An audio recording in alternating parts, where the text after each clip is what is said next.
अऊज़ु बिल्लाहि मिनश शैतानिर लईनिर रजीम। बिस्मिल्लाहिर रहमानिर रहीम। अल्हम्दुलिल्लाहि रब्बिल आलमीन वस्सलातु वस्सलामु अला अशरफिल अंबियाइ वल मुरसलीन सय्यदिना व मौलाना अबुल क़ासिम मुहम्मद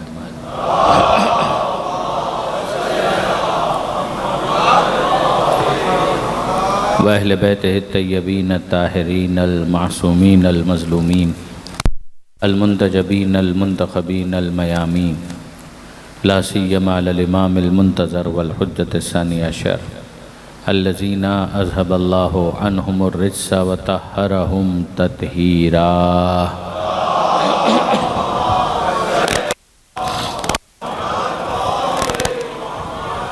वल्लानतु दाइमतुल बाक़ियतु अला अअदाइहिम अजमईन मिन यौम ज़ुल्मिहिम इला क़ियाम यौमिद्दीन।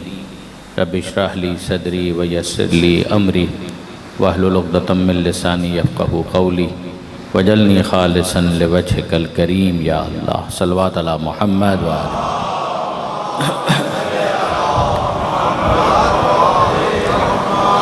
अम्मा बअदु फ़क़द क़ाल अल्लाहु सुब्हानहु व तआला फ़िल क़ुरआनिल हकीम। बिस्मिल्लाहिर रहमानिर रहीम। अल्लाहु वलियुल्लज़ीना आमनु युख़रिजुहुम मिनज़्ज़ुलुमाति इलन नूर वल्लज़ीना कफ़रू औलियाउहुमुत ताग़ूत युख़रिजूनहुम मिनन नूरि इलज़्ज़ुलुमात उलाइका अस्हाबुन नारि हुम फ़ीहा ख़ालिदून। वक़ाल अल्लाहु सुब्हानहु व तआला ऐज़न बिस्मिल्लाहिर रहमानिर रहीम। इन्नमा युरीदुल्लाहु लियुज़हिबा अन्कुमुर रिज्सा अहलल बैत व युतहिरकुम तत्हीरा।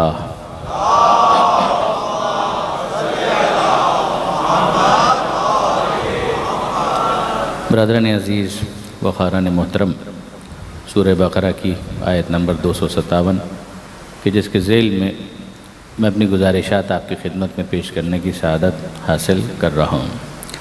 आयतुल कुर्सी से मुत्तसिल ये हिस्सा और जुज़ के जिसमें परवरदिगार आलम ने अपनी विलायत का ऐलान किया। अल्लाह साहिबान ईमान का वली और सरपरस्त, उन्हें अंधेरों में भटकने नहीं देता, उन्हें नूर की तरफ, रोशनी की तरफ ले आता।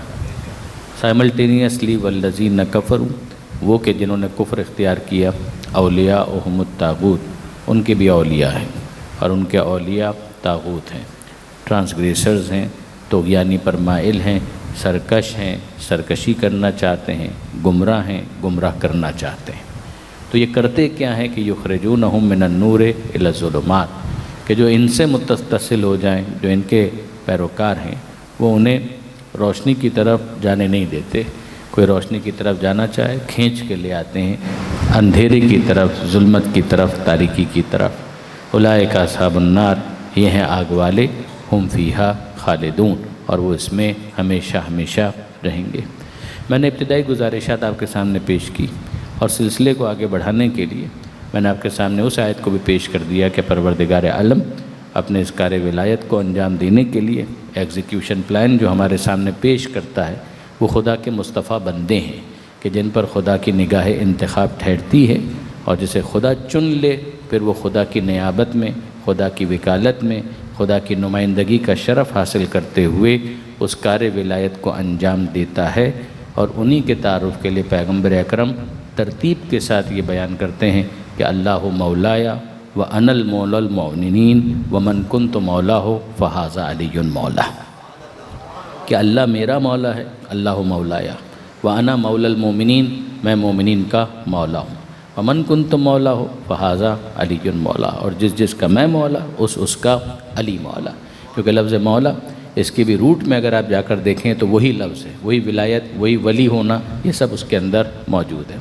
आज आपके सामने जो मैंने एक और आयत पेश की है, ये आपके हाफ़ज़े में महफूज भी है, मौजूद भी है। इसका नाम है आया तत्हीर।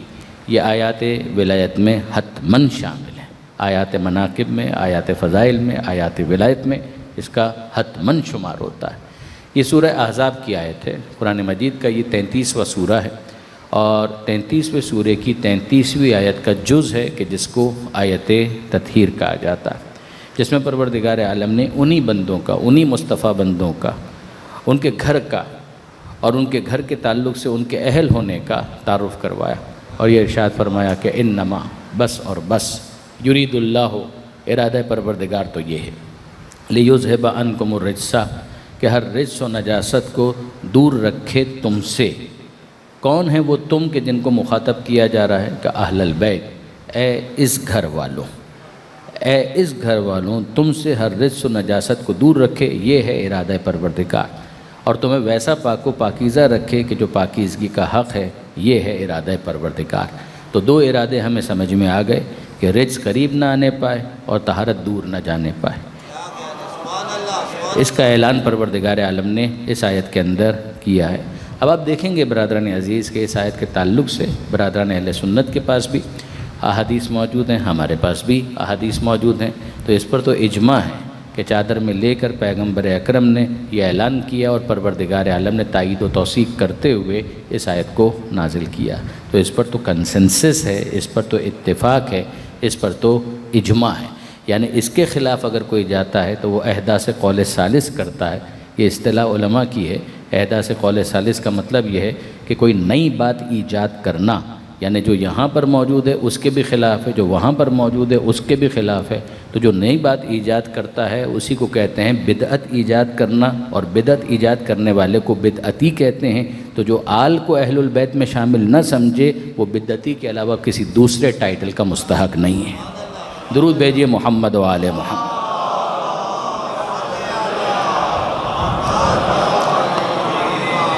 तो आप वो सही मुस्लिम के अंदर देख लीजिए, वहाँ पर भी आपको कॉल मिल जाएगा। बाज़ अज़वाज रसूल हैं कि जिनसे भी ये हदीस किस्सा अपने अपने अंदाज से मरवी है, मगर हर एक के अंदर जो नुक्ता मुश्तरक है, यानी जनाब उम्मे सलमा भी इसकी राविया है, इसकी राविया में जनाब आयशा भी शामिल हैं, उन सब ने इसको रिवायत किया।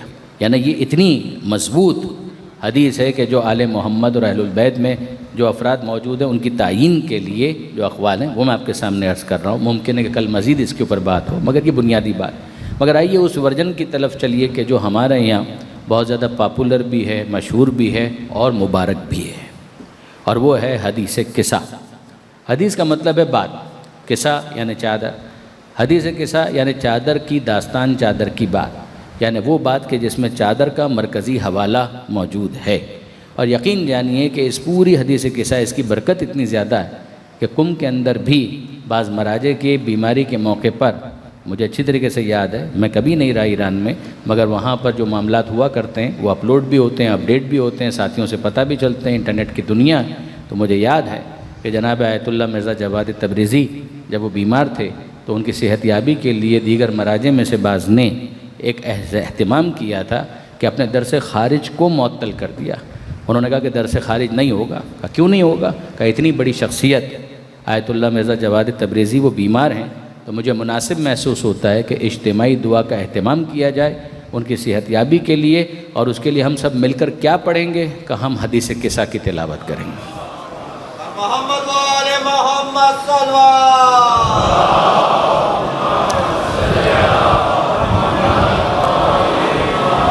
अर्ज़ करने का मकसद ये देगा, ये मत समझिएगा कि फ़कत ये अवामी ज़ौक़ का आयनेदार कोई अमल है। नहीं बरादरान अज़ीज़, अहले इल्म में उलमा में सफ़े अव्वल के उलमा, सफ़े अव्वल के उलमा में मराजे इज़ाम, और मराजे इज़ाम में अगर कोई बीमार हो जाए तो वो भी पनाह ढूंढते हैं हदीस किस्सा की तिलावत में। और उसकी वजह बहुत समझ में आती है कि अगर आगे देखें तो पैगम्बर अकरम की शिफाही का तो तज़किरा है, गौर फरमाइएगा। यानी आप अंदाज़ा कीजिए कि इस हदीस किस्सा को बयान करने वाली कौन? खातून जन्नत हज़रत बीबी फ़ातिमा ज़हरा सलामुल्लाह अलैहा।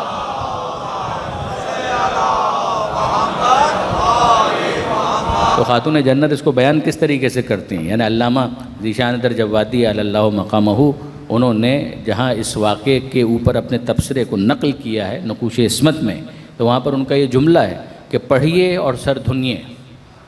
यानी ये अल्फाज वो हैं कि जो ख़ुद चीख चीख कर बता रहे हैं कि दहने फ़ातिमा के सिवा कोई और मकाम हो नहीं सकता कि जहाँ से इसे खारिज होने का शरफ़ हासिल हुआ हो, सादिर होने का शरफ़ हासिल हुआ हो। कि जनाब सैयदा लफ्ज़ों का इंतखाब देखें, फ़साहत देखें, बलागत देखें। कि खातून जन्नत फरमा रही फ़ी बाज़िल अय्याम कि बाबा तशरीफ़ लाए।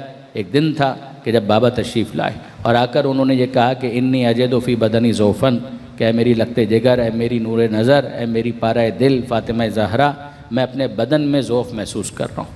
ज़रा गौर कीजिएगा कि इन्नी अजदो फ़ी बदनी ज़ौफ़न, मैं अपने बदन में ज़ौफ़ महसूस कर रहा हूँ। कौन कह रहे हैं? पैगम्बर अकरम कह रहे हैं।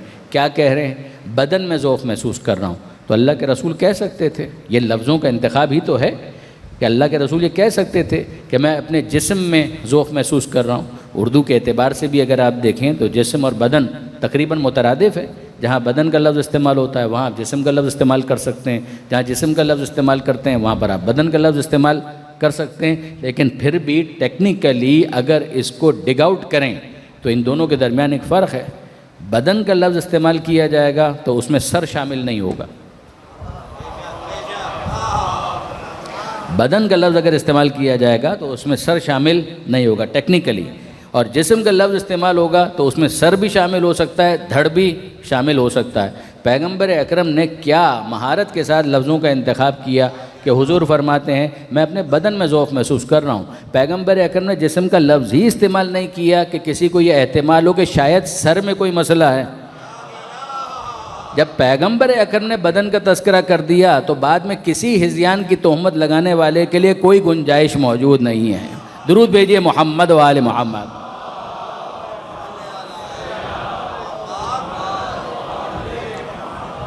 का इन्नी अजदो फ़ी बदनी ज़ौफ़न, या मेरी लगते जगर मैं अपने बदन में ज़ौफ़ महसूस कर रहा हूँ। तो फिर खातून जन्नत से क्या तकाज़ा है? बीबी से पैगंबर फरमाते हैं कि ईतीनी बिलकिसाइल यमानी, ऐ मेरी फ़ातिमा, ऐ मेरी बेटी, ऐ मेरी नूर नज़र, मेरे लिए अपनी चादर ले आओ। मैं हैरान हूँ, अल्लाह के रसूल अगर आप अपने बदन में ज़ौफ़ महसूस कर रहे हैं, कमज़ोरी नातवानी का एहसास कर रहे हैं, तो होना तो ये चाहिए था कि आप दवाई मंगवाते, होना तो ये चाहिए था कि आप किसी तबीब को तलब करते। आप कहते हैं कि फ़ातिमा पूछो किसी से, अगर कहीं करीब आसपास कोई मुआलिज हो, कोई डॉक्टर हो, कोई हकीम हो, कोई तबीब हो, उसको बुलाया जाए। अच्छा अगर हकीम नहीं है, तबीब नहीं है, तो देखो मसलन आज की इस्तिलाह में कहूँ कि कोई पेन किलर है तो ज़रा उसका एहतमाम करो, पैनाडॉल है, पैरासीटामॉल है, उस ज़माने के एतबार से जो दवाएँ हो सकती थी का उनका एहतमाम करो। मगर अजीब बात है कि पैगंबर अकरम बदन में ज़ौफ़ का एहसास करते हैं, बीमारी का एहसास करते हैं और इलाज भी जानते हैं। पैगंबर ये नहीं कहते कि तबीब को बुलाओ, पैगंबर ये नहीं कहते हकीम को बुलाओ, पैगंबर ये नहीं कहते मुआलिज को बुलाओ, पैगंबर ये नहीं कहते किसी पेन किलर का इंतज़ाम करो, अपनी चादर ले आओ। पैगंबर भी ऐलान कर रहे हैं कि मरज़ मुस्तफ़ा की अगर शफा है तो फ़ातिमा ज़हरा की चादर में।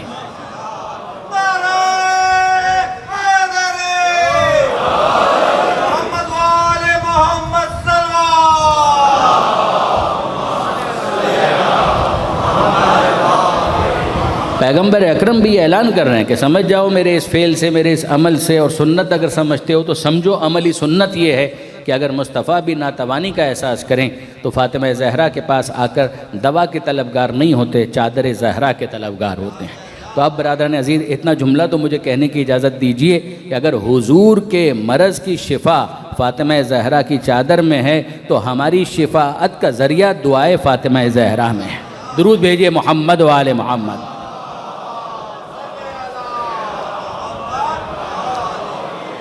तो अब खातून जन्नत ने हस्ब मंशा पैगंबर, जो पैगंबर अकरम ने इरशाद फरमाया था, हस्ब अम्र हस्ब मंशा चादर का एहतमाम किया, किसाए यमानी, जिसकी वजह से इस पूरी हदीस को कहा गया हदीस किसा। तो चादर लाईं और लाकर उड़ा दी। पैगंबर अकरम को यह चादर उड़ा दी गई। और अब उसके बाद पैगंबर अकरम चादर में हैं, आराम फरमा रहे हैं, खातून जन्नत अपने कामों में मसरूफ़ हैं। और अब आप जानते हैं इमाम हसन तशरीफ़ लाए, इमाम हुसैन तशरीफ़ लाए और फिर मौलाए कायनात तशरीफ़ लाए। और फिर एक रदीफ़ और काफ़िए के अंदर बातें हैं कि जिसमें थोड़ा थोड़ा सा फ़र्क है। जनाब इमाम हसन, यानी ये इमाम हसन का शरफ़ है कि पैगंबर अकरम चादर में हैं, और बाकी अफराद में पहली शख्सियत जो चादर में तशरीफ़ लाए वो हमारे इमाम हसन मुश्तबा है, पहली शख्सियत। दुरूद भेजेगा मोहम्मद व आले मोहम्मद।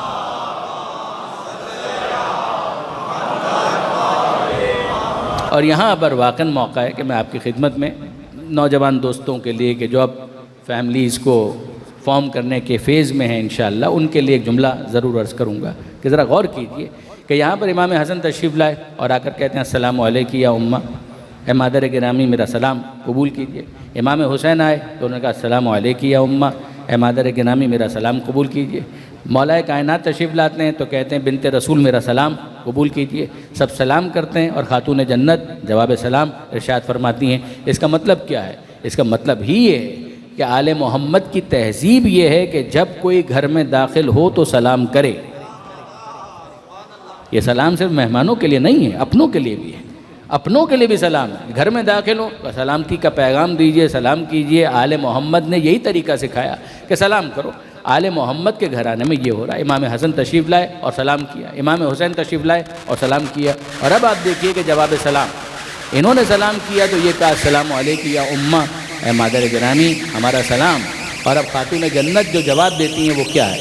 नाम भी ले सकती थी, वालेकुमुस्सलाम या हसन, वालेकुमुस्सलाम या हुसैन, नाम भी ले सकती थी। बेटे हैं, बेटों के नाम लिए जा सकते हैं। मगर यहाँ पर तहज़ीब आले मोहम्मद हमारे लिए रोल मॉडल बनती है कि खातून जन्नत नाम लेकर जवाब नहीं देती, बल्कि क्या कहती हैं? वालेकुमुस्सलाम या कुर्रत आइनी या समरत फुआदी, ऐ मेरी आँखों की ठंडक, तुम पर भी मेरा सलाम। ऐ माँ के मेवे दिल, तुम पर भी मेरा सलाम। यानी खातून जन्नत ने क्या समझाया? माँ भी मासूमा है, बच्चे भी मासूम हैं, एक दूसरे को समझते भी हैं, इदराक भी रखते हैं, मर्तबे को भी जानते हैं, मकाम को भी हैं। हर माँ बाप अपनी औलाद से मोहब्बत करते हैं, मगर उस मोहब्बत को दिल में फ़कत मुक़य्यद मत कर दो ज़बान के ज़रिए से, लफ्ज़ों के ज़रिए से।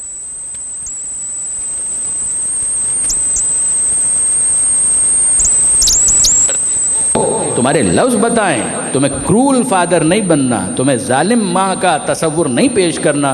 तुम्हारे दिल में रहम है, मोहब्बत है, शफ़क़त है, इजहार क्यों नहीं करते? इजहार भी करो। यहाँ मैं आपकी खिदमत अभी गुफ्तगू का खुम्स वसूल कर लेता हूँ, बस खुम्स वसूल कर लेता हूँ। 20% मुझे समझ में आ जाता है, उससे ज़्यादा कुछ नहीं आता। एक दोस्त थे सफ़र हज में, उन्होंने एक जुमला कहा, पंजाबी में कहा। उन्होंने कहा कि हमारे यहाँ क़िबला पंजाबी में एक मुहावरा है। तो मैंने कहा फरमाइए। तो उन्होंने कुछ कहा तो 20% से ज़्यादा तो समझ में नहीं आया। तो उस एक जुमले का 20% बनता था पुत्र।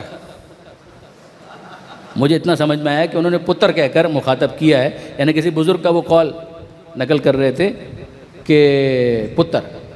तो मैंने कहा भाई ये जो आपने कहा मुहावरा तो बहुत अच्छा होगा, ज़ाहिर गुफ्तगू हमारी हो रही थी, उसी के हवाले से आप कुछ कह रहे होंगे, मगर इसका मतलब क्या है? ये तो मुझे समझ में नहीं आया, सिर्फ पुत्र समझ में आया। तो उन्होंने उसका तर्जुमा किया। ये मैं खलीफा अकील साहब की बात कर रहा हूँ, हमारे बहुत अच्छे दोस्त हैं लाहौर के। तो उन्होंने कहा अच्छा नाम खलीफा है अपने मोमिनी है, परेशान मत होइएगा, दुरूद भेजिएगा मोहम्मद व आले।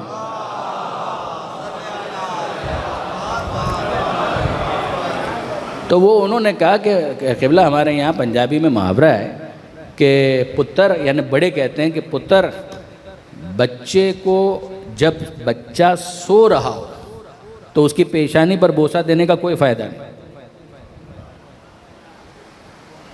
कहा जब बच्चा सो रहा हो तो उसकी पेशानी पर बोसा देने का कोई फ़ायदा नहीं। तो क्यों फ़ायदा नहीं है? भाई मेरी मोहब्बत का इज़हार तो हो रहा है। कहा उस मोहब्बत के इज़हार का क्या फ़ायदा जब बच्चे ही को पता नहीं चल रहा कि तुम कितनी मोहब्बत करते हो। कहा मोहब्बत इस तरह से करो कि उसका इज़हार हो और उसको पता भी चले कि तुम उससे मोहब्बत करते हो। जब तुम्हारी मोहब्बत का उसे यकीन होगा, दिल में तुम्हारे है, मगर उसको भी पता चलेगा, तो वो तुम्हें सिर्फ बाप नहीं समझेगा, अपना दोस्त समझेगा। और अगर कोई ऐसी बात उसे डिस्कस करना हुई तो वो बाहर किसी रफ़ीक को और दोस्त को तलाश नहीं करेगा, तुम्हें अपना महरम भी समझेगा, हमराज भी समझेगा। दुरूद भेजिए मोहम्मद व आले मोहम्मद।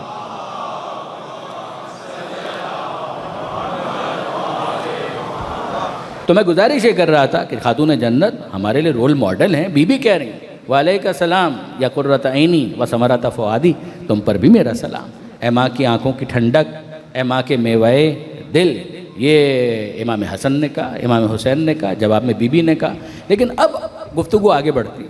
इमाम हसन कहते हैं यही बात, इमाम हुसैन कहते हैं यही बात, मौलाए कायनात कहते हैं, और वो बात क्या है? हसन मुश्तबा कहते हैं कि ए मादर गिरामी इन्नी अशम्मु इंदके राय हतन तय्यबा कान नहा राय हतो जद्दी। ए मादर गिरामी मैं आपके पास वो खुशबू सूंघ रहा हूँ। देखिए अशम्मु री खुशबू, रायहा खुशबू, अशम्मु क़ुव्वत शम्मा, इंसान के सूंघने की जो हिस्स होती है उसके लिए ये लफ्ज़ इस्तेमाल होता है ना। तो इन्नी अशम्मु इंदके राय हतन तय्यबा, ऐ मादर गिरामी, मैं आपके पास वो खुशबू सूंघ रहा हूँ कि जो मेरे जद मोहम्मद मुस्तफ़ा की खुशबू, जो मेरे जद की खुशबू।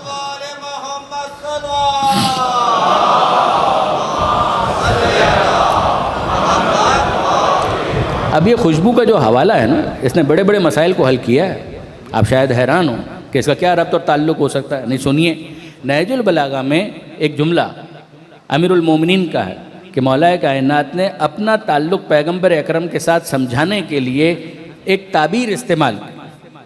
देखिए, ये तो ज़बान का हुस्न होता है ना, इस्तिआरे, तशबीह, सिमिली, मेटाफर जिसको कहा जाता है कि किस तरीके से किसी बात को इक्वेट करके, हाइफनेट करके उसके एलोबरेट किया जाए, एक्सप्लेन किया जाए, तो कहा जाता है वो चांद की तरह, ये सूरज की तरह ये जुमले होते हैं।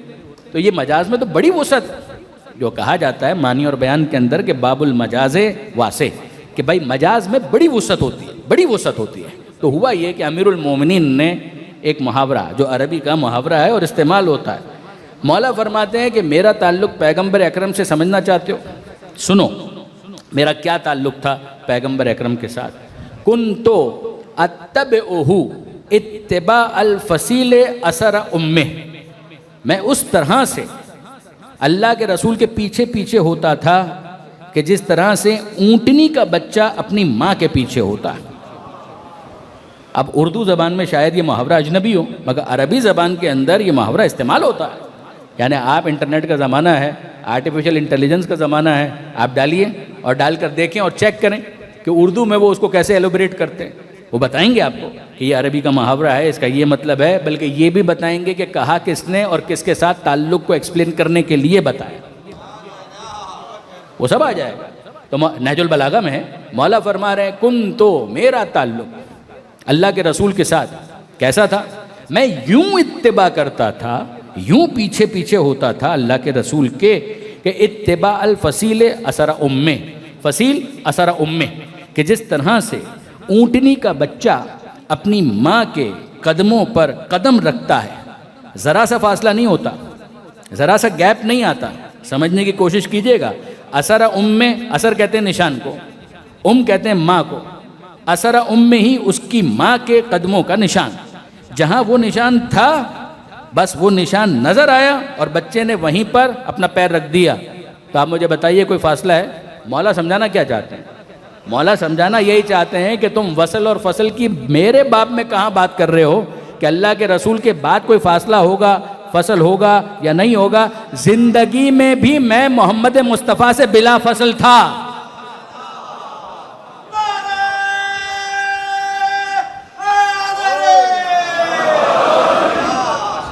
तो आपने गौर फरमाया, अमीरुल मोमिनीन फरमाते हैं कि मैं कुन्तु अत्तबउहु इत्तिबा अल फसील असरा उम्मे, मैं यूं साथ साथ था कि जैसे ऊँटनी का बच्चा अपनी माँ के बिल्कुल पीछे पीछे, जहाँ उसके कदमों का निशान आया वहीं पर उस बच्चे ने अपने पैर रख दिए। दरम्यान में किसी और के लिए इंटरफेयर करने की कोई गुंजाइश नहीं थी। ये फसल नहीं आ सकता, ये मुत्तसिल सिलसिला है। तो ज़िंदगी में जो मुत्तसिल हो, ज़िंदगी में जो बिला फसल हो, वो पैगंबर अकरम के इस दुनिया से जाने के बाद क्या फसल के साथ रसूल के मसनद पर आएगा? वो बिला फसल है, वो बिला फसल है। जुमला यहाँ मुकम्मल नहीं हुआ। मौला ने चंद जुमले इरशाद फरमाए, फिर उसके बाद फरमाते हैं, एक बात तो तुमने सुन ली, अब सुनो। अरा नूर अल वह्य वर रिसाला, रिसालत थी हुजूर के लिए, रिसालत थी हुजूर के लिए, मगर रिसालत के नूर को मैं भी देख रहा था। तो पहली वही नाजिल हुई है तो गारे हिरा में, का पैगंबर के लिए रिसालत थी, मगर रिसालत को, रिसालत के नूर को मैं भी देख रहा था। रिसालत उनके लिए थी मगर नूर रिसालत को मैं भी देख रहा था। वही उनके लिए थी मगर वही के नूर को मैं भी देख रहा था। ये दूसरा जुमला हुआ। पहला जुमला आपने सुना, यूं पीछे पीछे जैसे ऊँटनी का बच्चा अपनी माँ के साथ साथ होता है, एक। नंबर दो, रिसालत उनके लिए थी, अरा नूर अल वाह्य वर रिसाला, मगर वही के नूर को, रिसालत के नूर को मैं भी देख रहा था। दो बातें हुई। और अब तीसरी बात, मौला फरमाते हैं, अशम्मो रीहन नबुव्वा, नबूवत हुजूर के लिए थी मगर नबूवत की खुशबू को मैं भी सूंघ रहा था। नबूवत हुजूर के लिए थी मगर नबूवत की खुशबू को मैं भी सूंघ रहा था। इस पर एतराज़ हो गया। एतराज़ तो होना ही था। अली अगर अपना ताल्लुक़ यूँ बयान करें पैगम्बर अकरम के साथ तो फिर एतराज़ नहीं होगा? एतराज़ तो होगा, क्यों नहीं होगा? तो एतराज़ किया गया। और एतराज़ क्या किया गया? एतराज़ ये किया गया कि जनाब ये खुशबू नबूवत की कौन सी खुशबू होती है कि जिसके बारे में अली ये कह रहे हैं कि मैं खुशबू नबूवत की खुशबू को सूंघ रहा था।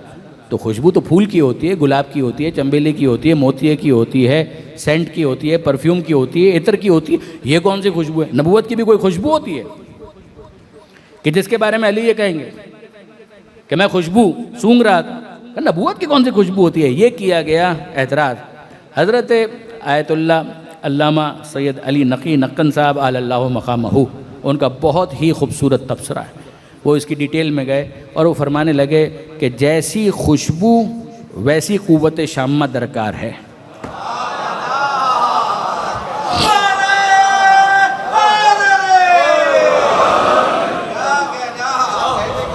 जैसी खुशबू वैसी क़ुव्वत शाम्मा दरकार है। यानी बाबुल मजाज वासे वो मानी और बयान वो तो सब आप भूल गए। अली की दुश्मनी में, अली की अदावत में वो तो सब भूल गए कि तशबीह क्या है, इस्तिआरा क्या है, छोड़िए सारी बातें। मगर जैसी खुशबू वैसी क़ुव्वत शाम्मा दरकार है। देखिए अगर एक इंसान सेहतमंद नहीं है तो उसे तो ये खुशबू भी नहीं आएगी। ज़्यादा पुरानी बात नहीं है। कोरोना में क्या होता था? कोरोना में क्या होता था? कोरोना की अलामतों में से एक अलामत ये थी ना कि खुशबू थी मगर इनको नहीं आ रही थी। क्यों नहीं आ रही थी? क्या ये मरीज़ हैं तो इनका ना सूंघ पाना खुशबू के ना होने की दलालत तो नहीं है? इनका ना सूंघ पाना खुशबू के ना होने की दलील तो नहीं है। इनसे कहा जाएगा जनाब आप उस लेवल पर नहीं है, बीमार है, मरीज़ है, सही हो जाएंगे तो सूंघ लेंगे। लेकिन अगर नहीं सूंघ पा रहे तो खुशबू का इनकार ना करें, अपना इलाज करवाएं। तो सीधा साधा मामला ये, अपना इलाज करवाएं। ये क्यों आप कह रहे हैं कि खुशबू नहीं होती? वो क्या कौन सी खुशबू होती है? अल्लामा ने जवाब दिया, इरशाद फरमाया कि जैसी खुशबू वैसी क़ुव्वत शाम्मा दरकार है। तो फरमाने लगे कि अली की दुश्मनी में क्या कुरान भी भूल गए? अली की दुश्मनी में क्या कुरान भी भूल गए? क्या मतलब? कुरान के साथ क्या रब्त और ताल्लुक़ है? का कुरान 12वां सूरह यूसुफ, और सूरह यूसुफ के अंदर हज़रत याकूब का जुमला मौजूद है। यूसुफ कहाँ पर हैं? यूसुफ है मिस्र में। याकूब कहाँ पर है? कनान फ़लस्तीन में है। और यूसुफ अलैहिस्सलाम ने अपनी कमीज़ भेजी कि जाकर बाबा के चेहरे पर डाल देना, बाबा की आंखें रोशन हो जाएंगी। यानी जनाब याकूब अलैहिस्सलाम आंखों से महरूम हो चुके हैं। और यूसुफ अलैहिस्सलाम कह रहे हैं ए ज़बू बे कमीसी, मेरी ये कमीज़ लेकर जाओ और डाल देना बाबा के चेहरे पर। और जब बाबा के चेहरे पर डाल दोगे तो बाबा इर्तद्दा बसीरा, बाबा साहिब बसारत हो जाएंगे, बाबा की आंखें रोशन हो जाएंगी, बाबा की नाबीनाई चली जाएगी। सबसे पहले तो मुझे बताइए कि इसके बाद भी वसीले के लिए कोई दलील की ज़रूरत है? यानी अगर किसी को चादर ज़हरा से पैगंबर अकरम के मरज़ का दूर होना समझ में नहीं आता तो वो इंसाफ से बताए कि यूसुफ की कमीज़ अगर याकूब की आंखें रोशन कर सकती हैं तो ज़हरा की चादर से मुस्तफ़ा का दर्द क्यों दूर नहीं हो सकता? दुरूद भेजिए मोहम्मद व आले मोहम्मद पर।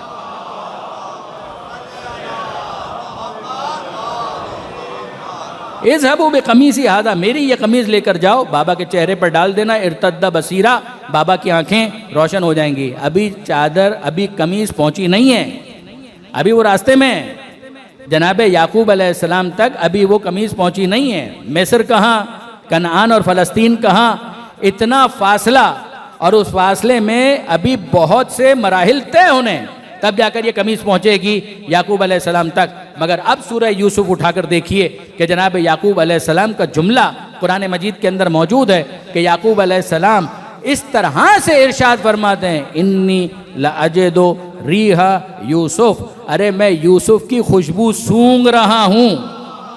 तो बरादरान अजीज़, इतना तो समझ में आया ना कि खुशबू अगर यूसुफ की हो तो याकूब की क़ुव्वत शाम्मा चाहिए, और खुशबू अगर नबूवत की हो तो इमामत की क़ुव्वत शाम्मा चाहिए।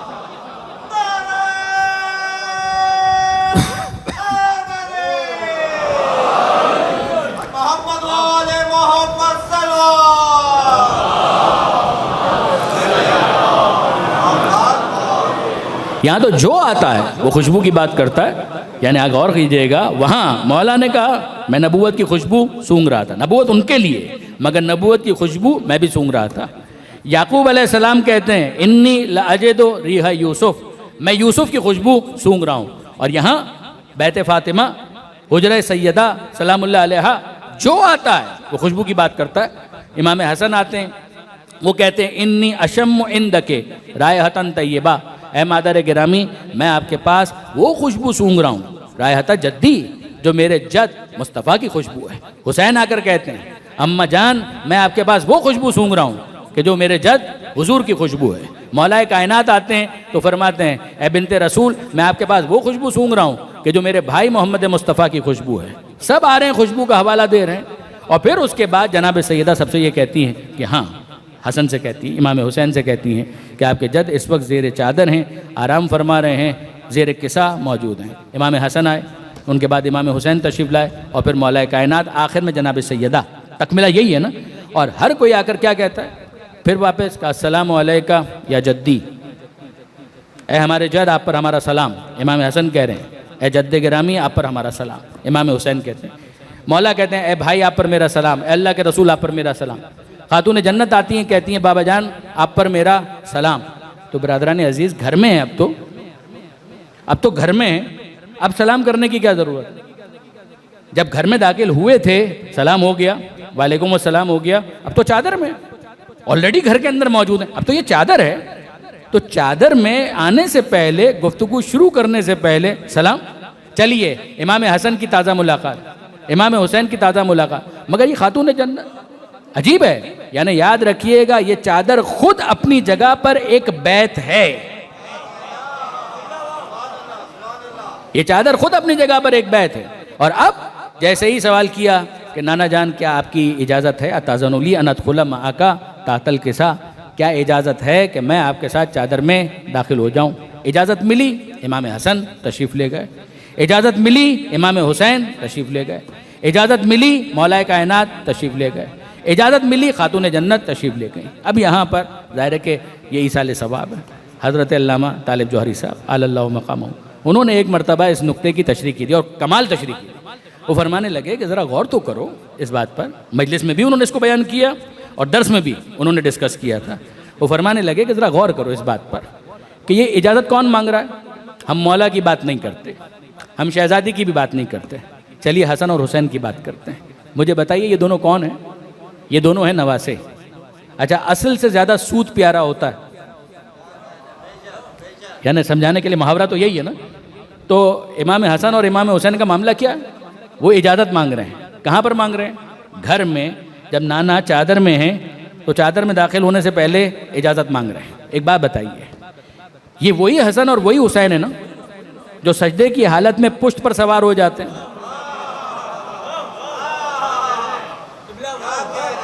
ये वही हसन और वही हुसैन है ना जो पैगंबर अकरम अगर सजदे की हालत में हो तो पुष्ट पर सवार हो जाते हैं। तो कहीं किसी रिवायत में आपने पढ़ा कि पुष्ट पर सवार होने से पहले इजाज़त ली हो?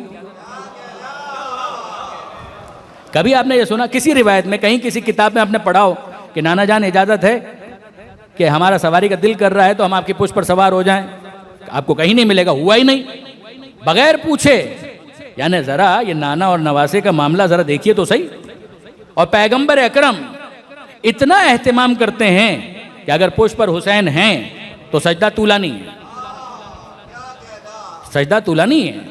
जब तक ये फर्जंद अपनी मर्जी से उतर ना जाए सजदे को तूल रहेगा।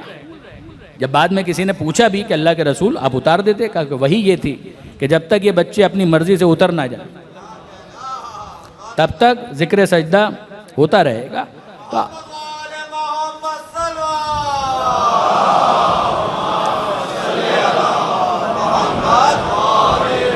साहिबा ने औलाद तशरीफ़ फरमाएँ, मैं दावत फ़िक्र देता हूँ। मुझे बताइए, एक है आपका ऑफिस और एक है आपका घर।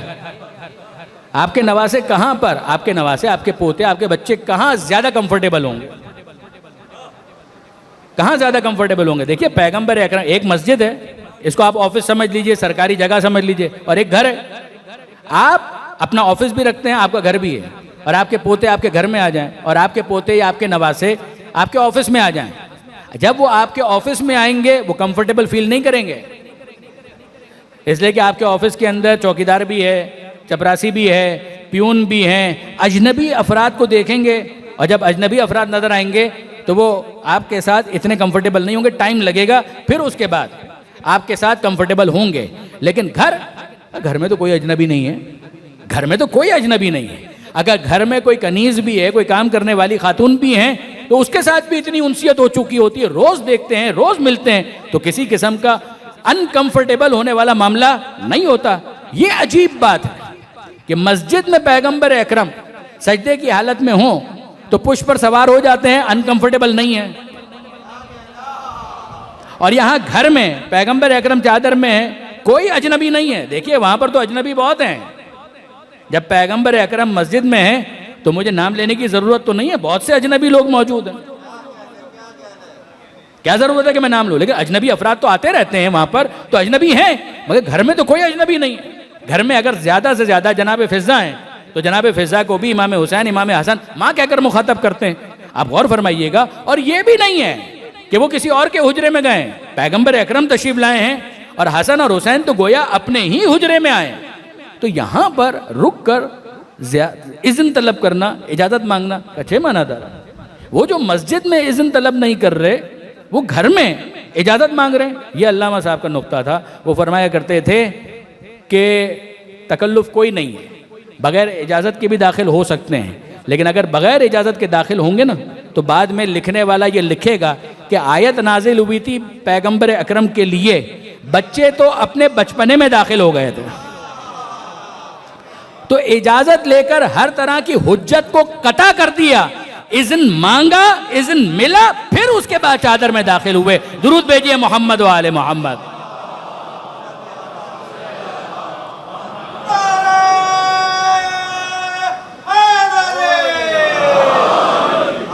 इजाज़त मांगी, इजाज़त मिली और फिर इमाम हसन दाखिल हुए। यही मामला इमाम हुसैन का, इजाज़त मिली फिर दाखिल हुए, और फिर उसके बाद मौला कायनात तशरीफ़ लाए और फिर इजाज़त मांगी, इजाज़त मिली, दाखिल हुए।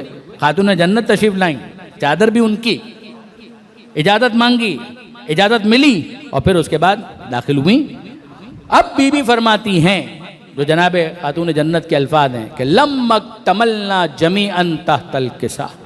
यकीन कीजिए कि ये अल्फाज दिल से बहुत करीब।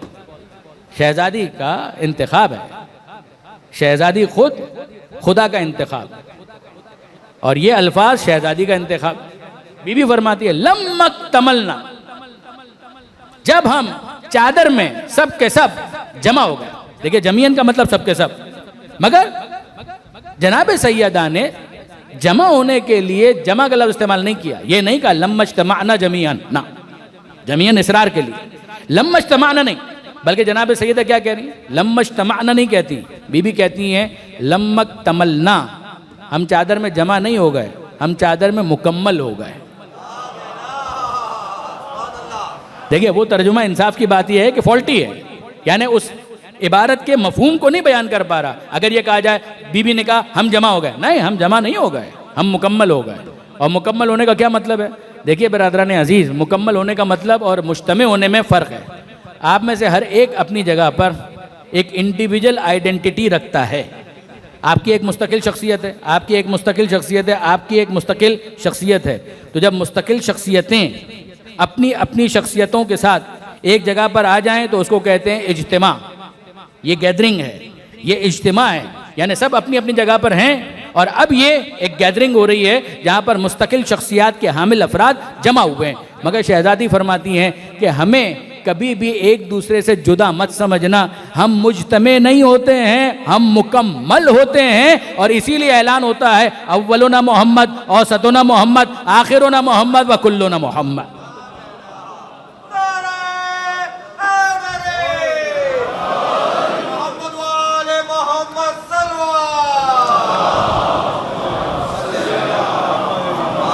और आप देखेंगे कि इसी तकमील के लिए आगे वो जुमला आएगा, वो जुमला आएगा। मैं भी मुतवज्जे करता हूँ आपको, आप गौर फरमाइए कि जब बीबी ने कहा लम्मक तमलना जमी अन तहतल किसा, जब हम मुकम्मल हो गए, चादर के नीचे हम मुकम्मल हो गए। अखद अबी रसूलुल्लाह बेतरफ़िल किसा व औमा बियदिहिल युमना इला समा।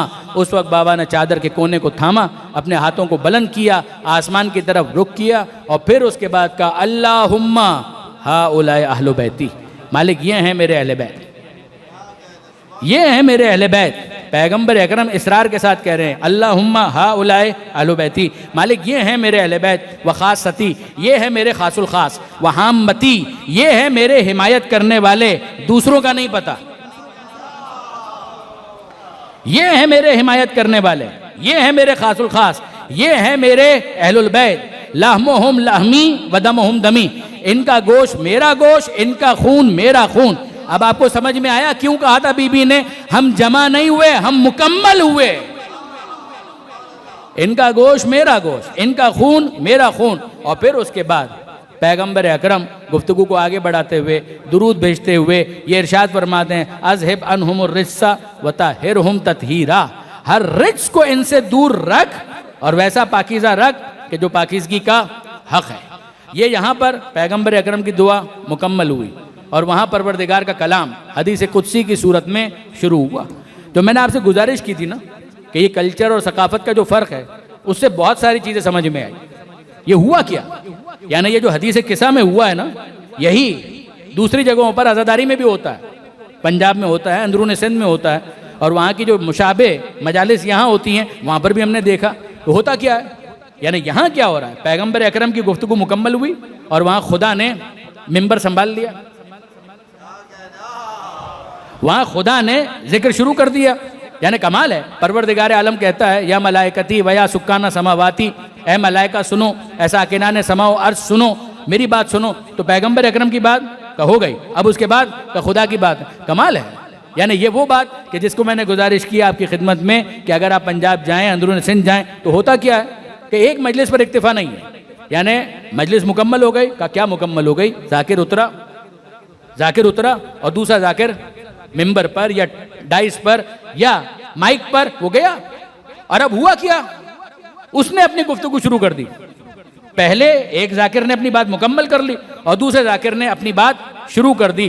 फर्क क्या है, का बस इतना फर्क है कि जाकिर बदला है, जिक्र नहीं बदला।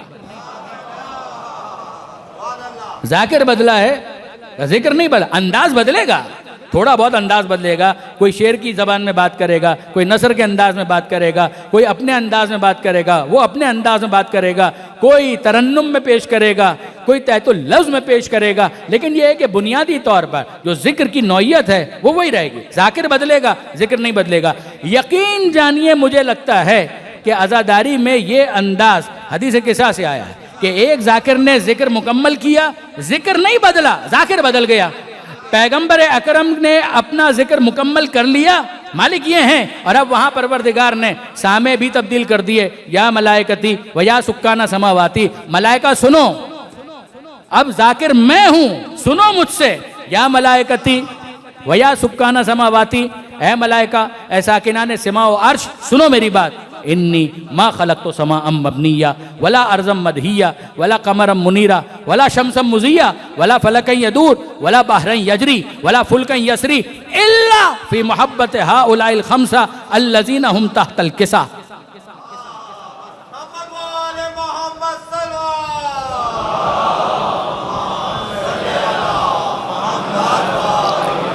सुनो मलाइका, सुनो सुनो मलाइका, वो इबादतें तुम करते हो, करते रहो, मगर कभी कभी इस इबादत के लिए भी वक्त निकालो। सुनो, आओ फर्श अज़ा पर, सुनो मुझसे क्या मैं कह रहा हूँ।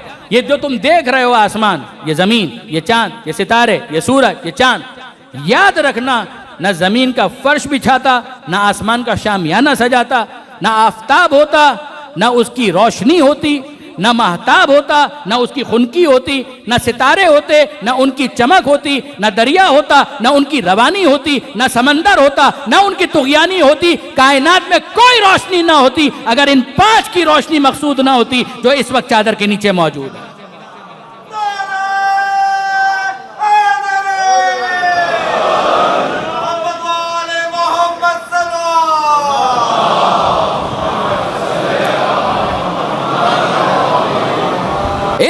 मोहब्बत हाउलाइल खम्सा, इन 5 की मोहब्बत में ये सब कुछ बनाया।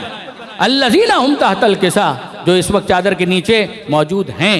और जब परवरदिगार आलम ने कहा जो इस वक्त चादर में मौजूद हैं, तो जनाब जिब्राईल अलैहिस्सलाम वो सवाल करते हैं कि या रब्बे वमन तहतल किसा, ऐ परवरदिगार ये हैं कौन चादर के नीचे। अब मैं आपसे पूछना चाहता हूँ कि जनाब जिब्राइल नहीं जानते ना कि चादर में कौन है? आप मुझे बताइए इंसाफन कि जनाब जिब्राइल नहीं जानते ना कि चादर में, यानी इस सादगी पे कौन ना मर जाए खुदा। ये तजाहुल है, जहल तो नहीं है, तजाहुल है, इजहार है इस बात का। या रब्बे वमन तहतल किसा, मालिक हैं कौन चादर के नीचे। तो क्यों पूछ रहे हैं जनाब जिब्राइल, क्या नहीं पहचानते? इतनी मर्तबा हुजरा पैगंबर में गए तो पैगंबर को भी पहचानते हैं, और जितनी मर्तबा पैगंबर के पास गए तो अगर पैगंबर के पास एक मर्तबा गए तो अली के पास 2 मर्तबा गए। यानी ये जुमला भी मेरा नहीं है, ये तो बहुत मशहूर एक तबसरा है और साहिब इल्म ने ये तबसरा किया है, किताबों के अंदर मौजूद है, देख लीजिएगा। तो उन्होंने कहा कि भाई ये क्या आपने कहा कि पैगंबर के पास 1 मर्तबा गए तो अली के पास 2 मर्तबा गए। कहा कि बाब मदीनतुल इल्म है, दरवाजे से होकर गए, दरवाजे से बाहर आए।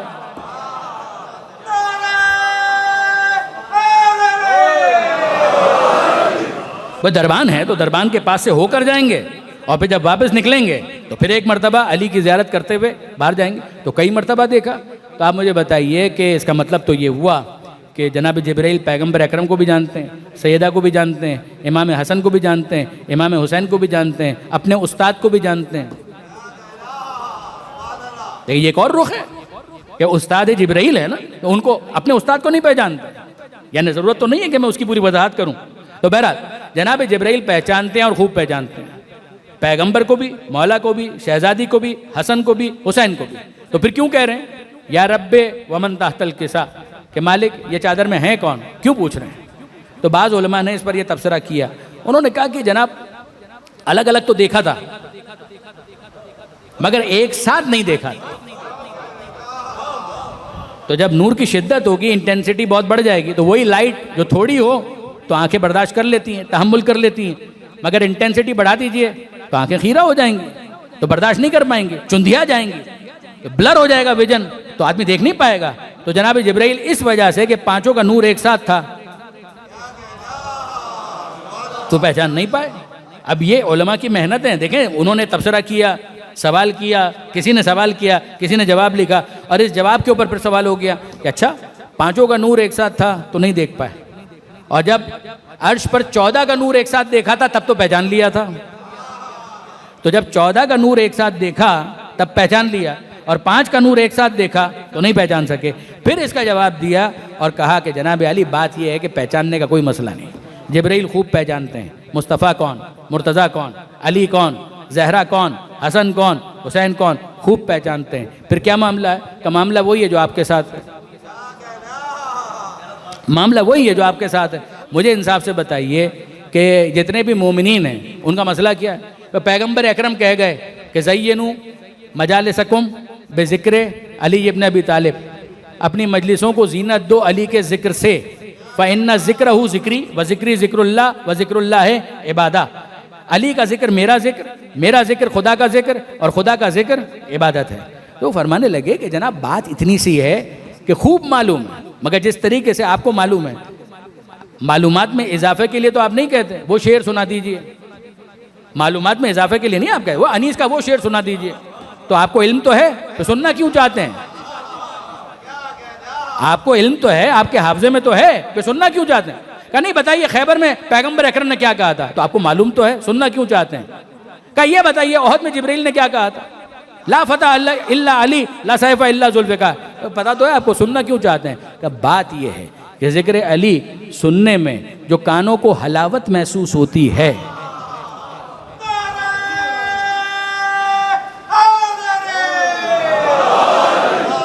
तो हर मोमिन का ईमान उसे माइल करता है कि वो मुख्तलिफ मौक़ों पर मुख्तलिफ बहानों से इसरार करके, कभी खुद से, कभी पढ़कर, कभी सुनकर, कभी बोलकर, कभी जाकिर बनकर, कभी सामे बनकर का ज़िक्र अली सुने तो मज़ा आता है। क्या बात है, क्या बात है। यानी वाक़अन तो मोमिनीन का मिजाज तो हमको समझ में आ गया कि जो मोमिन होगा उसका मिजाज ये है कि वो मुख्तलिफ अंदाज से ज़िक्र अहले बैत, ज़िक्र अली सुनना चाहता है। तो अजीज़ों क्या आपका ख्याल है कि सिर्फ आप मोमिन हैं, जिब्राइल नहीं है?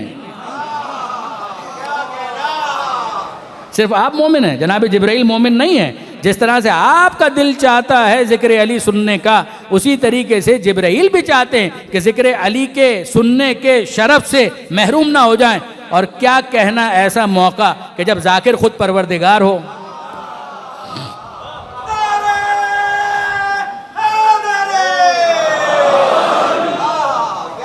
जब ज़ाकिर खुद परवरदिगार हो तो क्यों अपने आप को महरूम किया जाए। परवरदिगार ने कहा ये 5 जो तहतल किसा जो चादर के नीचे मौजूद हैं, इनकी मोहब्बत में बनाया। अब ये खुदा का भी तो अंदाज है कि पहले तजस्सुस पैदा किया कि ये 5, और फिर जनाब जिब्राइल को मौका मिला, या रब्बे व मन तहतल किसा, मालिक ये हैं कौन 5 जो चादर के नीचे मौजूद हैं। और अब परवरदिगार आलम ने आगे तजस्सुस को महमेज दी और फिर नाम बताए। पहले तो सुनो, हुम अहलो बैतिन नबुव्वा व मादिनुर रिसाला, ये नबुव्वत के अहले बैत हैं, नबी के नहीं। तशरी आएगी अगर मौका हुआ। हुम अहलो बैतिन नबुव्वा, ये नबुव्वत के अहले बैत हैं। व मादिनुर रिसाला, और ये रिसालत की मादन है। और फिर कौन है, नाम सुनो। अभी भी सबके नाम नहीं बताऊंगा, अभी भी सबके नाम नहीं बताऊंगा। पहले बताया वो जो 5 चादर में मौजूद है, फिर कहा अहलो बैतुन नबुव्वा, फिर कहा मादिनुर रिसाला। नाम लेने की मंजिल है, नाम अब भी सबके नहीं बताऊंगा। जो हमेशा पर्दे में रही उसके नाम को एया करूंगा, और जो हमेशा सामने रहे उनके नामों को पर्दे में रखूंगा। और अब इनका तारुफ होगा उस बीबी के जरिए से कि हम फातिमतो व अबूहा व बालोहा व बनूहा।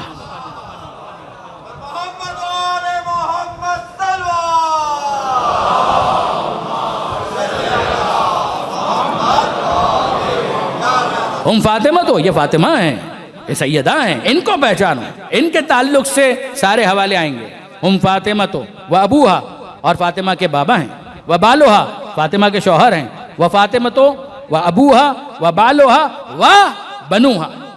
और ये वो मंजिल है कि जहाँ पर आम तौर पर मैं फिर रोक दिया करता हूँ सामीन को, अहले इल्म जानते हैं, जो अरबी से वाकिफ़ हैं वो जानते हैं।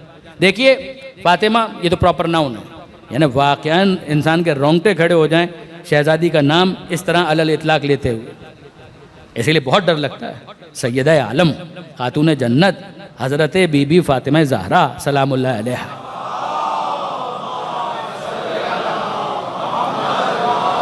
तो तर्जुमे की मंजिल है, लिहाजा मैं हिम्मत करता हूँ फ़ातिमा, तो ये फ़ातिमा हैं, वो अबूहा, ये उनके बाबा हैं। अब बाबा इजाफत में गया ये लफ्ज़ अबू हा, इनके बाबा। व बालोहा, बाल शौहर को कहते हैं, व बालोहा ये इजाफत में गया, हा की ज़मीर तानीस की है, खातून जन्नत की तरफ पलट रही है। बालोहा ये शहजादी के शौहर हैं, फातिमा ज़हरा के शौहर हैं। और फिर उसके बाद व बनूहा, ये फातिमा के बेटे हैं। देखिए इब्न, ये वो लफ्ज़ है जो उर्दू में भी इस्तेमाल होता है, फला इब्न फला, इब्न का मतलब बेटा, इब्नुन यानी बेटा। अरबी में वाहिद के बाद बराह रास्त आप जंप नहीं करते हैं प्लूरल की तरफ, जमा की तरफ नहीं होता ये। इब्नुन एक बेटा, इब्नाने 2 बेटे, जैसे ज़र्ब ज़रबान, एक ज़र्ब 2 ज़र्ब आते हैं। इसी तरह इब्नुन एक बेटा, इब्नान 2 बेटे। और अब उसके बाद बनून, बनून का मतलब है जमा का सीगा, जिसमें कम से कम 3 होना शर्त है, कम से कम 3 होना शर्त है बनून। और जब इजाफत में जाएगा तो इब्नान में से नून गिर जाएगा, इब्नाहा हो जाएगा। बनून में से आखिर का नून गिरेगा, वो बनूहा हो जाएगा। यानी ये तो बुनियादी अरबी के मामलात हैं। अजीब बात यह है कि परवरदिगार आलम ने तस्निया का सीगा इस्तेमाल नहीं किया, तस्निया का सीगा इस्तेमाल नहीं किया। इब्नुन नहीं कहा, इब्नान इब्नाहा ये भी नहीं कहा, 2 बेटे नहीं कहा। हैं कितने? हसन और हुसैन 2 हैं। तो होना तो ये चाहिए था हम फातिमा तो व अबूहा व बालोहा व इब्नाहा, मगर ये है नहीं, ये नहीं है। यहाँ पर जमा का सीगा है। हम फातिमा तो शहजादी हैं, उनके बाबा हैं, उनके शौहर हैं। और बनूहा, फातिमा के 2 बेटे नहीं, फातिमा के सारे बेटे। फातिमा के 2 बेटे नहीं, फातिमा के सारे बेटे। तो मेरा सवाल ये है कि हैं तो 2, तो सारे कहने का क्या मतलब है? बरादरान अजीज़, मतलब है, और फिर उलमा की ये तहकीक मैं आपके सामने अर्ज़ कर रहा हूँ। वो फरमाते हैं कि अगर 2 बेटों का ऐलान होता तो ऐलान तहारत हसन और हुसैन तक रुक जाती। बनू हाँ कहकर कि सारे बेटे, अब ये तहारत का ऐलान हसनैन तक महदूद नहीं है, हुसैन के सुल्ब में मौजूद 9 इमामों का नूर भी शामिल हो गया।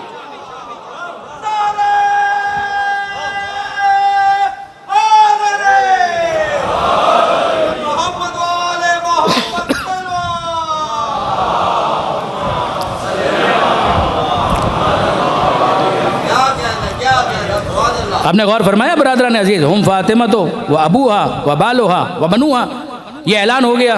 और अब उसके बाद आयत ततहीर लेकर जनाब जिब्रील तशरीफ़ लाए और कहते हैं परवरदिगार इजाज़त है अन अहबिता इलल अर्ज़ लियकूना माहुम सादिसा, कि मालिक मैं ज़मीन पर उतरूँ। अन अहबिता इलल अर्ज़, अहबित हुबूत से निकला है, मैं उतरूँ ज़मीन पर, क्यों? ताकि इन 5 के साथ छठा मैं बन जाऊँ। लियकूना माहुम सादिसा, ताकि इन 5 के साथ छठा मैं बन जाऊं। तो जनाब जिब्रील को इजाज़त मिली और जनाब जिब्रील तशरीफ़ लाए। और जब तशरीफ़ लाएं तो अब चादर के बाहर खड़े हो गए, दाखिल नहीं हो रहे, दाखिल नहीं हो रहे। सलाम किया, सलाम करने के बाद फिर इजाज़त मांगी। अल्लाह के रसूल सलाम किया, जवाब सलाम वसूल किया, और अब उसके बाद कहा कि अल्लाह के रसूल, अल्लाह ने तो यकीनन मुझे इजाज़त दे दी। इन्नल्लाह क़द अज़िन ली, अल्लाह ने मुझे इजाज़त दे दी कि मैं आपके साथ चादर में दाखिल होकर छठा बन जाऊं। हल ताज़नुली, क्या आप भी मुझे इजाज़त देते हैं? मैं सवाल करना चाहता हूं, ए जिब्राइल, जब इजाज़त खुदा ने दे दी तो उसके बाद पैगंबर अकरम से अलग से पूछने की ज़रूरत क्या है? तो जनाब जिब्राइल यही कहेंगे कि खुदा से इज़्न मिलने का मतलब बदतमीज़ होना नहीं है।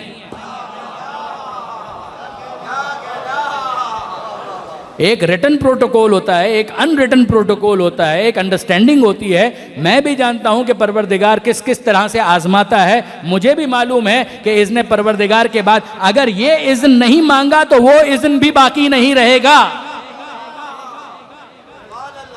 तो इज़्न मांगा, इज़्न मिला, और फिर उसके बाद जनाब जिब्राइल भी चादर में दाखिल हो गए। और अब उसके बाद जनाब जिब्राइल ने सलाम बाहर किया था, दाखिल हो गए, और अब उसके बाद जनाब जिब्राइल कहते हैं इन्नल्लाह क़द औहा इलैकुम यकूल, अल्लाह आप सब पर वही करके ये कह रहा है। मैं इसकी वजाहत नहीं करूंगा, आप महसूस करें तो ठीक है, मैं इसकी कोई वजाहत नहीं करूंगा। ये ना है नबूवत के एतबार से तशरीई वही मुस्तफ़ा के लिए, मगर अगर कुरान के मुखातब आम उम्मती हो सकते हैं तो आयत ततहीर के मुखातब आले मोहम्मद क्यों नहीं हो सकते? तो यहाँ ऐलान है औहा इलैकुम, अल्लाह का यह ऐलान है, परवरदिगार आलम ने ये वही की। और क्या इरशाद फरमाया, इन्नमा युरीदुल्लाहु लियुज़हिबा अन्कुमुर रिज्सा अहलल बैत व युताहिरकुम तत्हीरा।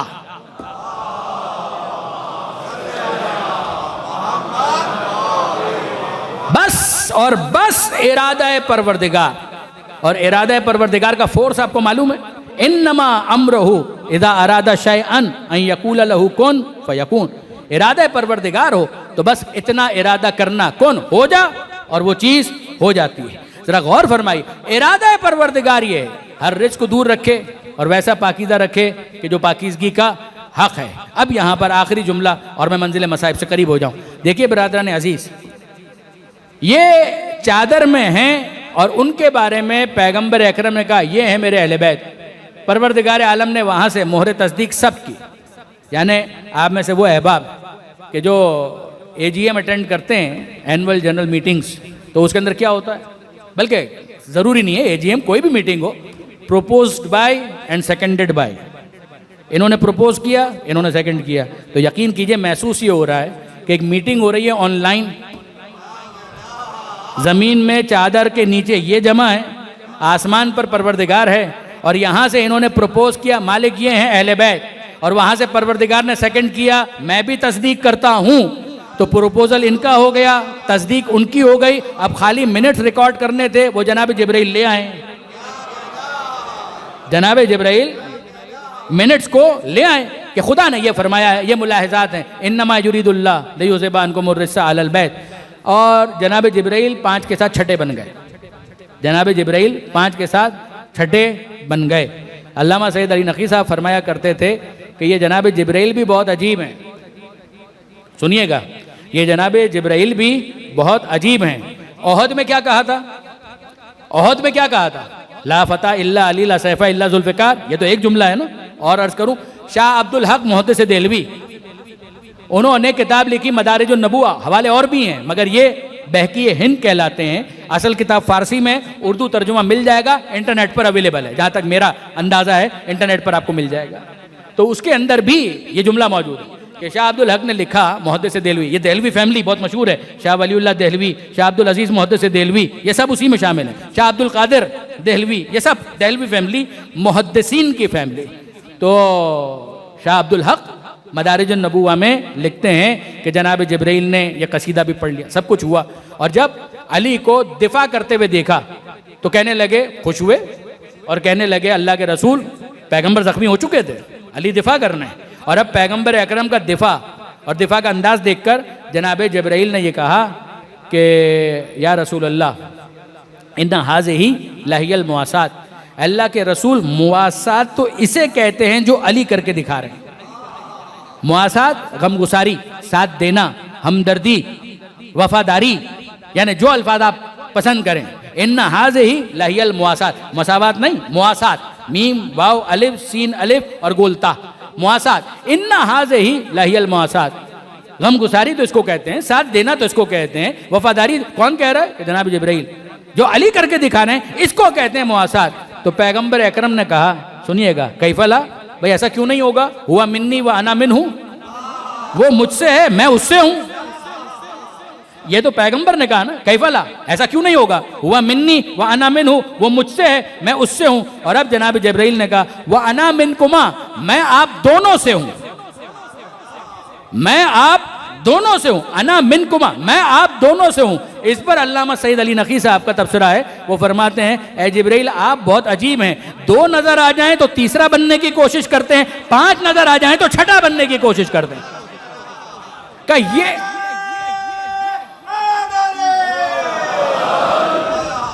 दो दिखें तो आप तीसरा बनने की कोशिश करते हैं, 5 नजर आ जाएं तो आप छठा बनने की कोशिश करते हैं। ये है आले मोहम्मद का रुतबा और मर्तबा कि उन्होंने कभी फरिश्तों में शामिल होने की तमन्ना नहीं की, जिब्राइल ने इनमें शामिल होने की तमन्ना की है।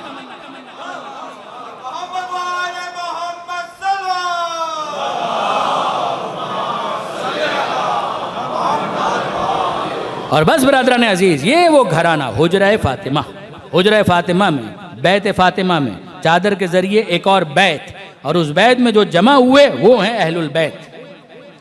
उस चादर में, उस चादर के बैत में जो जमा हुए वो हैं अहलुल बैत, और उनके लिए ऐलान है। और इस चादर की वारिस बेटी का नाम है ज़ैनब कुबरा, सानिया ज़हरा। ये अहले बैत का घराना, महल्ला बनी हाशिम। कितने ही नूरानी चेहरे मुझे यहाँ पर नज़र आ रहे हैं कि जिन्होंने हज और उम्रे की सादत हासिल की। वो जानते हैं महल्ला बनी हाशिम, वीडियोस के ज़रिए से भी आप ज़ियारत कर चुके। पैगंबर अकरम की मस्जिद, पैगंबर अकरम की पुरानी मस्जिद जहाँ ख़त्म होती थी वहीं पर हुजरा सैयदा मौजूद था, और फिर उसके बाद सबसीक्वेंट और बहुत से घर बनाए गए जिन सबको कहा गया महल्ला बनी हाशिम। महल्ला बनी हाशिम यानी आज की इस्तिलाह में आप कह लीजिए कि सादात कॉलोनी या सादात सोसाइटी, सादात का महल्ला। वहीं पर इमाम हसन का भी बाद में घर बना, इमाम हुसैन का अलग घर बना, वहीं पर जनाब ज़ैनब का घर था, वहीं पर इन सब के घर थे। और उन घरों का मतलब क्या हुआ? अली अकबर वहीं पर थे, कासिम वहीं पर थे, ये सब वहीं पर थे, और ज़ैनब के घर में ओनो मोहम्मद, ये बच्चे भी वहीं पर। चादर ततहीर में 2 बच्चे हैं, हसन और हुसैन, और ज़ैनब कुबरा के घर में 2 बच्चे हैं, ओनो मोहम्मद। ये जनाब ज़ैनब उनके शौहर हैं जनाब अब्दुल्ला इब्ने जाफ़र तैयार। हर साल जब भी मौका मिलता है और हम लोग मक्का में होते हैं तो आम तौर पर पहली मजलिस का इख्तिताम इन्हीं मसाइब पर होता है। इसलिए कि बात यह है कि मक्का मुकर्रमा शहर है और हुदूद हरम, हुदूद हरम कभी मक्का के उस मोहल्ले की तरफ बाद में आती थी। आज तो शहर मक्का काफ़ी फैल गया, तो तनईम के इलाके से आगे भी मक्का है, बाज़ दूसरे मकामात पर अभी भी हुदूद हरम आगे तक हैं। लेकिन यह है कि मक्का शहर पहले ख़त्म हो जाता है। इस जगह पर जिस तरफ तनईम का इलाका है वहाँ पर आज मक्का काफ़ी फैल गया, यहाँ तक कि हुदूद हरम पहले ख़त्म हो जाती है। तो तनईम हुदूद हरम कि जहाँ से आगे आमतौर पर हाजी जाते हैं ताकि दूसरे उम्रे के लिए एहराम शुरू करें। तो 8 ज़िलहज का दिन मुकम्मल हुआ, ये काफ़िला रवाना हो चुका। हुसैन मज़लूम ने हज को उम्रे से तब्दील किया। जब यह काफ़िला मदीने से रवाना हुआ था 28 रजब को, तो ओनो मोहम्मद इस काफ़िले में नहीं थे। उनके वालिद जनाब अब्दुल्ला इब्न जाफ़र तैयार ख़ुद मरीज़ हैं, बीमार हैं, उनके लिए भी मूव करना आसान नहीं है। ओनो मोहम्मद वहीं पर थे, जनाब ज़ैनब साथ साथ थे। मक्का में चंद महीने क़याम रहा, ओनो मोहम्मद नहीं आए। और अब जब मक्का से रवाना हो रहे थे, हरम से बाहर निकले, और अब इमाम हुसैन ने कहा कि भैया अब्बास कुछ देर के लिए हमारे काफ़िले को रोक दिया जाए, मुझे किसी का इंतज़ार। काका जो आपका हुक्म, जो आप इरशाद फरमाएं। काफ़िले को रोक दिया गया और कुछ देर के बाद गुबार उड़ता हुआ महसूस हुआ, कोई सवार आ रहा है। जनाब अब्दुल्ला इब्न जाफ़र तैयार बमुश्किल सफ़र करके यहाँ तक पहुँचे, और अकेले नहीं हैं, उनके साथ जनाब ओनो मोहम्मद भी मौजूद हैं। जनाब अब्दुल्ला इब्न जाफ़र तैयार फ़र्स्ट कज़न भी हैं, जनाब जाफ़र तैयार मौला के भाई हैं। तो जनाब जाफ़र तैयार के फ़र्जंद जनाब अब्दुल्ला इमाम हुसैन के फ़र्स्ट कज़न भी हैं, बहनोई भी हैं। तो इमाम हुसैन से रस्मी गुफ्तगू जो इब्तदाई हो सकती है, सलाम अलैक। और अब उसके बाद जनाब अब्दुल्ला ने कहा कि हुसैन क्या मुझे इजाज़त है कि मैं अपनी ज़ौजा ज़ैनब से कुछ बातें करूँ? तो इमाम हुसैन कहते हैं कि अब्दुल्ला ज़ैनब आपकी ज़ौजा हैं, आपकी हमसर हैं, मेरी इजाज़त की कोई ज़रूरत नहीं है। आप ज़ैनब की सवारी की तरफ तशरीफ़ ले जाइए। का ज़ैनब की सवारी कहाँ है? का ये महमिल जो आपको नज़र आ रही है, अभी इस महमिल पर कजावा है, अभी ये सवारियाँ उजड़ी भी नहीं हैं, अभी अब्बास ज़िंदा हैं, अभी हुसैन मौजूद हैं। तो जनाब अब्दुल्ला उस सवारी की तरफ बढ़े। जनाब ज़ैनब को इत्तला मिल चुकी है कि मेरा शौहर मुझसे मिलने के लिए आया है। जहन में कुछ ख्यालात आ रहे हैं, दिल में कुछ वसवसे आ रहे हैं, शायद मुझे वापस पलटने के लिए कहे। जनाब अब्दुल्ला करीब आए, सलाम अलैक। और अब इससे पहले कि अब्दुल्ला कुछ कहते, जनाब ज़ैनब ने कहा कि अब्दुल्ला अगर आप इजाज़त दें तो पहले मैं कुछ कहना चाहती हूँ। कभी भी फरमाइए, कभी भी फरमाइए। कहा अब्दुल्ला मैं शरीयत की पाबंद हूँ, मैं पाबंद शरा हूँ। मुझे भी मालूम है कि ज़ौजा अपने शौहर की इजाज़त के बग़ैर सफ़र नहीं कर सकती। अगर आप मुझे यहाँ से वापस पलटने का कहेंगे तो मैं आपके साथ चलूँगी, इस सफ़र को तर्क कर दूँगी। मगर इंसाफ से बताइए कि इस मुश्किल सफ़र में भाई को अगर मैंने तन्हा छोड़ दिया तो ज़ैनब जी पाएगी? क्या ज़ैनब ज़िंदा रह पाएगी? मेरा नहीं ख्याल कि मेरी रूह मेरे जिस्म में बाकी रह सके। बज़ाहिर मेरा जनाजा ही आपके साथ जाएगा, शायद मैं ख़ुद को काबू ना कर पाऊँ। तो जनाब अब्दुल्ला इब्न जाफ़र तैयार ये जुमला सुनते हैं कांप गए, लरज़ने लगे। कभी भी आप मेरी ज़ौजा ज़रूर हैं, मगर आपके मर्तबे और मकाम से मैं वाकिफ़। आप सानिया ज़हरा हैं, आप ज़ैनब कुबरा हैं, आप अकीला बनी हाशिम हैं, मैं आपके मर्तबे से वाकिफ़ हूँ। मैं आपको कोई हुक्म देने के लिए नहीं आया, मैं आपको वापस ले जाने के लिए भी नहीं आया। जनाब ज़ैनब को एक इत्मीनान हुआ कि अब्दुल्ला ऐसी कोई बात तो नहीं कहने वाले। मगर फिर दिल में ख्याल आया कि आने का सबब क्या है। तो पूछने लगी कि अब्दुल्ला फिर आने का बाइस क्या सबब है कि आपने इतना तवील सफ़र किया और यहाँ पर तशरीफ़ लाए? तो जनाब अब्दुल्ला ने कहा बीबी मुझे तो आपके जद की एक हदीस याद आ गई थी, मैं तो आपके जद की हदीस पर अमल करने के लिए यहाँ पर हाजिर हुआ हूँ। अब जनाब ज़ैनब का इश्तियाक बढ़ा और कहने लगी अब्दुल्ला मेरे जद की कौन सी हदीस आपको याद आ गई कि जिस पर अमल करने के लिए आपने इतना सफ़र किया? तो अब्दुल्ला कहने लगे बीबी आपके जद हुजूर की हदीस है कि जब सफ़र पर जाओ और कोई मुश्किल सफ़र हो तो सदक़े का सामान साथ रखा करो।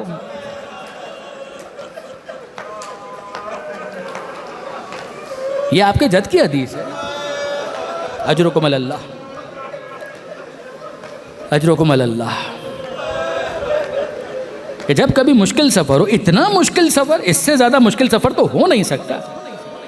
आप इस मुश्किल सफ़र पर जा रही हैं, हुसैन इस मुश्किल सफ़र पर जा रहे हैं और आप सदक़े का सामान मदीने में भूल गए।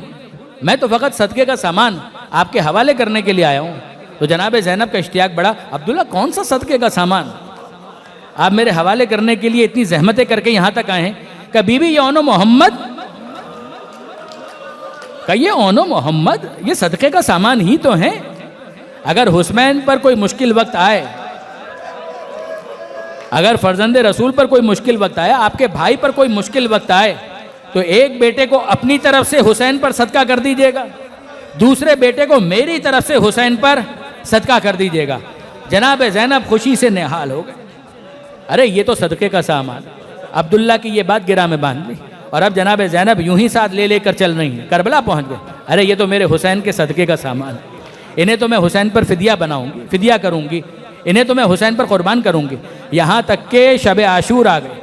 उलमा का बयान है कि रात को जनाब ज़ैनब ने ओनो मोहम्मद को बिठा कर कहा, बेटा कल मैदान में जाकर वो जिहाद करना कि तुम्हें न कहना पड़े कि तुम जाफ़र तैयार के पोते हो, तुम्हें ना कहना पड़े कि तुम हैदर कर्रार के नवासे हो। तुम्हारा जहाद देखकर दुश्मन बोल उठे, ये जाफ़र तैयार के पोते, ये हैदर कर्रार के नवासे।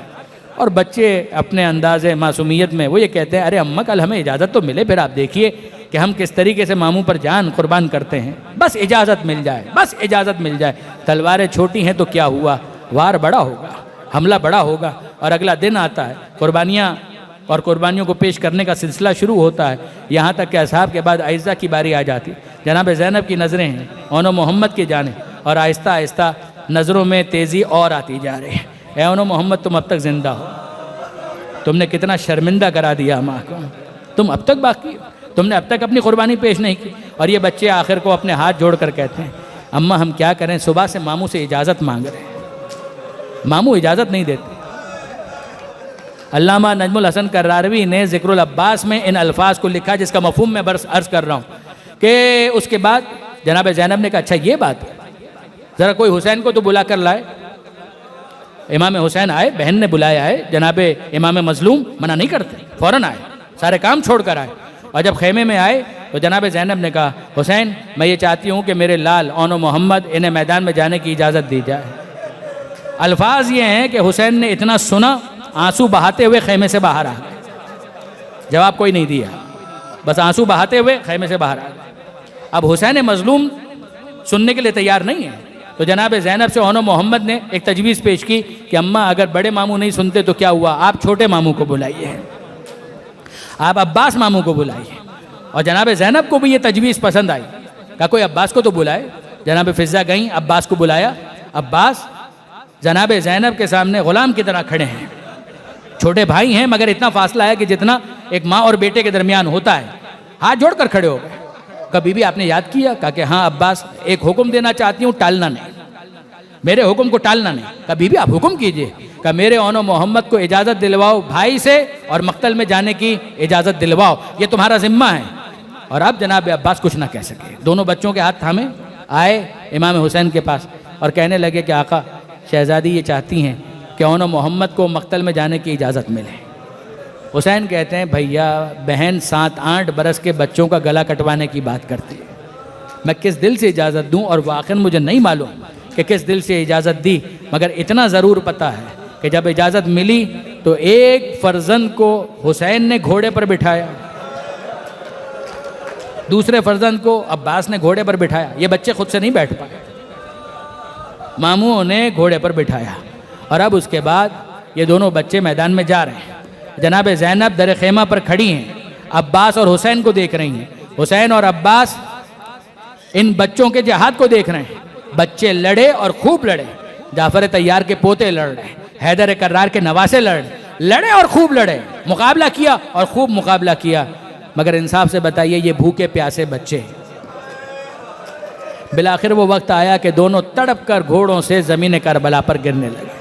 और जब गिर रहे थे तो उस मौके पर हुसैन मज़लूम ने ज़ैनब से कहा, ए ज़ैनब, जिन बच्चों को दूल्हा बनाने का अरमान था वो रेगज़ार करबला पर मचल रहे हैं, तड़प रहे हैं।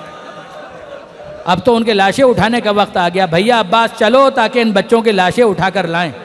ज़ैनब ने पीछे से आवाज़ दी, भैया हुसैन, ये तो शुक्र का मौका है, अगर पानी होता तो वज़ू करके नमाज शुक्राना पढ़ती, पानी नहीं है, लिहाजा रेगज़ार करबला पर तयम्मुम करके दो गाना अदा करूंगी।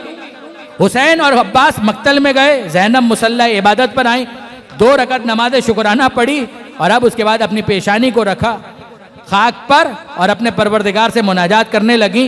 अब ये माँ के जज्बात हैं, ए परवरदिगार, इस दुखियारी की कुर्बानी आ रही है, बच्चों के लाशें आ रहे हैं। मालिक मुझे सब्र की दौलत अता कर। इतनी देर में हुसैन और अब्बास दोनों बच्चों की लाशें उठाकर ले आए। खेमे के अंदर वसत खेमा में दरमियान में दोनों बच्चों की लाशें रखें। एक तरफ जनाब ज़ैनब हैं, दूसरी तरफ हुसैन खड़े हैं, तीसरी तरफ अब्बास मौजूद हैं। और ऐसे में हुसैन कहते हैं, ए बच्चों, मामू तुम्हारा हक अदा ना कर सका, मगर तुमने ज़ैनब के दूध का हक अदा कर दिया। मामू तुम्हारा हक अदा ना कर सका। ये बातें हो रही थी और अब जनाब ज़ैनब कहती हैं, भैया इजाज़त है मैं इन मेहमानों से कुछ आखिरी बातें कर लूँ। हैं लाशें, मैं इन मेहमानों से कुछ आखिरी बातें कर लूँ। जनाब ज़ैनब झुकी और दोनों बच्चों को मुखातब करके कहा, ए बच्चों, जब तुम मैदान में जा रहे थे भूखे भी थे प्यासे भी थे, अब तो नाना और नानी के पास पहुंच चुके होंगे। ये माँ के जज्बात, ये ममता छलक रही है इन अल्फाज में। ए बच्चों, अब तो तुम नाना और नानी के पास पहुंच चुके हो, माँ की शिकायत मत करना, माँ की शिकायत मत करना कि अम्मा ने भूखा प्यासा मैदान में भेज दिया। तुम्हें मालूम है ना कि माँ बहुत मजबूर थी। अजरुकुम अल्लाह, तुम्हें मालूम है ना कि माँ बहुत मजबूर थी। माँ के पास सामान ग़िज़ा नहीं था। ए बच्चों, माँ के पास कासा आब नहीं था कि तुम्हें पिला सकती, तुम्हें खिला सकती। और फिर उसके बाद बड़े बेटे के पास बैठी और जुमला कहा, ए मेरे लाल, जब रात को ये छोटा चौंक जाया करता था तो मैं ऐसे अपने सीने से लगा लिया करते। अब इस बयाबान में ये छोटा तेरे सुपुर्द है, अगर कभी चौंक जाए तो सीने से लगा लेना। ये कहकर छोटे बेटे के पास बैठी, हाथों को हाथों में लिया और कहने लगी, माँ इन हाथों के निसार, हाथ में मौजूद खून को अपने हाथों में लिया, अपने चेहरे पर मला और कहने लगी, बता दिया उमर साद को कि बहादुर मैदान में कैसे जहाद किया करते हैं, कैसे मैदान में जान दिया करते हैं। कुछ सोचकर अचानक खड़ी हुई और कहने लगी, भैया हुसैन, अगर इन बच्चों से कोई गुस्ताखी हुई हो तो ज़ैनब माफी मांगती। मैंने इनसे कह दिया था, कोई मैदान में पूछे खबरदार ये ना कहना हम हुसैन के भांजे हैं। अगर कोई पूछे यही कहना हम हुसैन के गुलाम हैं, हम हुसैन के गुलाम हैं। ज़ब्ते सब्र के बंधन टूट गए। हुसैन बेकाबू होकर ज़ैनब को सीने से लगाते हैं और कहते हैं, ऐ ज़ैनब, बच्चों से दुश्मन पूछते रहे तुम हो कौन, ये हमेशा यही कहते रहे, हम हुसैन के गुलाम हैं, हम हुसैन के गुलाम हैं, हम हुसैन के।